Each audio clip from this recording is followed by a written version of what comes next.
The Spoony experiment, aka Noah Antweiler, may just be the biggest waste of potential on YouTube. Now, I've known this YouTuber for a very long time, but what I really will never fully understand is why there are still people to this day giving this guy money when he doesn't provide any of the promises that he's made on his Patreon page.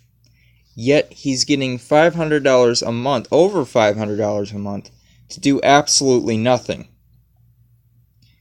but live stream once in a blue moon. Now, what's really disappointing about Noah Antweiler is that he used to put out some of the best videos, I would say, on the website. But that was a very long time ago, and now it's just he just doesn't do jack shit. And yet there are people that still cling on to hoping in vain that this guy will somehow make some big return, even though he hasn't put out a decent review in years. And there are people that still hold on to the hope that one day, he'll return or whatever, and it'll be great.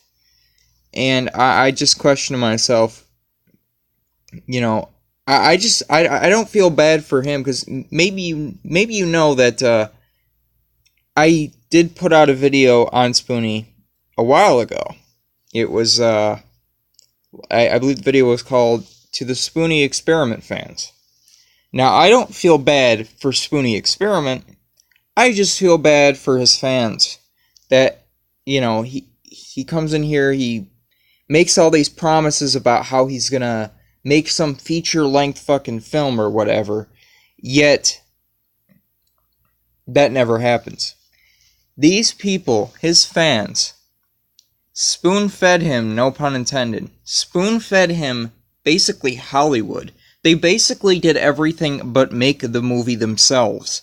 They were giving him, and I'm not exaggerating, $5,000 a month on Patreon at one point, years ago, to put out a feature-length film.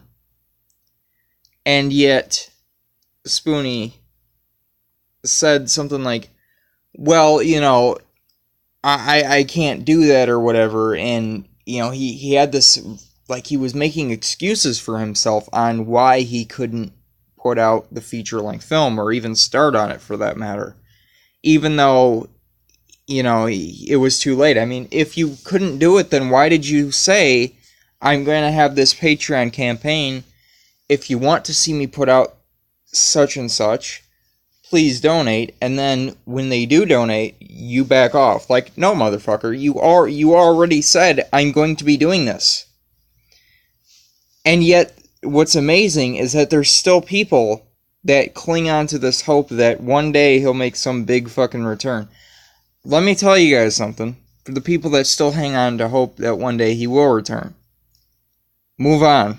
Because this guy is just, he's just awful. Like, he put in, there was so much potential with this YouTuber, and people spoon-fed him the opportunities, and it's his own fault that he didn't take it. It's nobody's fault but his own. But yet, what bothers me even more than that is that he wants to make it out to be like it's his own fault, like woe is me kind of mentality, like it's a woe is me, there was nothing I could do, yada yada yada, and it's his own fault that his channel is dead in the water. It's entirely his own fault. And I don't know if maybe some of his fans just feel bad for him, or if some of them just are hoping in vain that one day he will make a comeback, or maybe some of them think it's their own fault. But the reality is, it's nobody's fault but his own. And it's a shame to see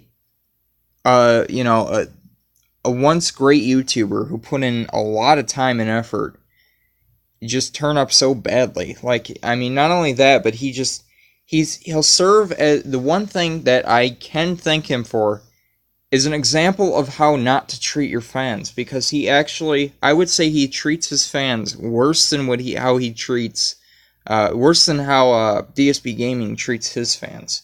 It's that bad. There was a live stream he did at one point where, this is a while ago now, but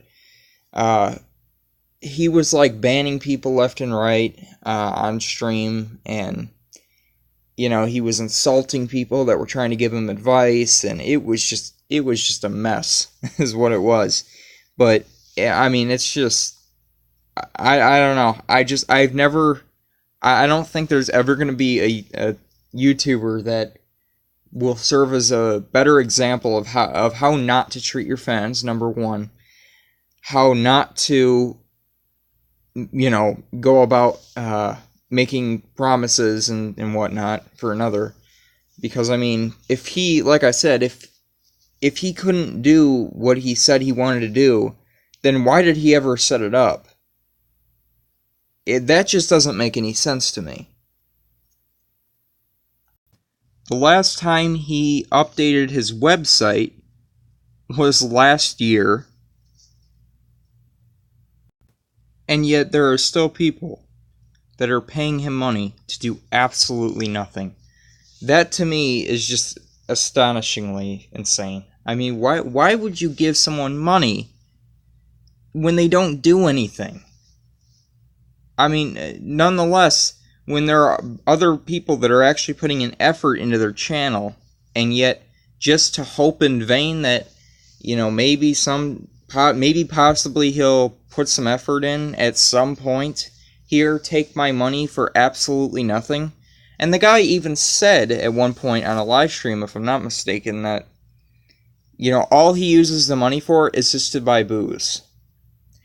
That is the epitome of a guy that just doesn't give a shit. A guy that doesn't care about his fans, a guy that doesn't care about his YouTube channel, and a guy that has just given up. He's no better than some bum on the streets of LA who is a wannabe. And that, my friends, is a problem with the Spoony experiment. He had the potential, he had the skills, he had the talent, and he had the opportunities, but he just didn't act on it. Therefore, it's entirely his own fault that he's in the position he is in right now. And he will forever serve as an example to me, and I'm sure many other people, on how not to do YouTube. Have a good one.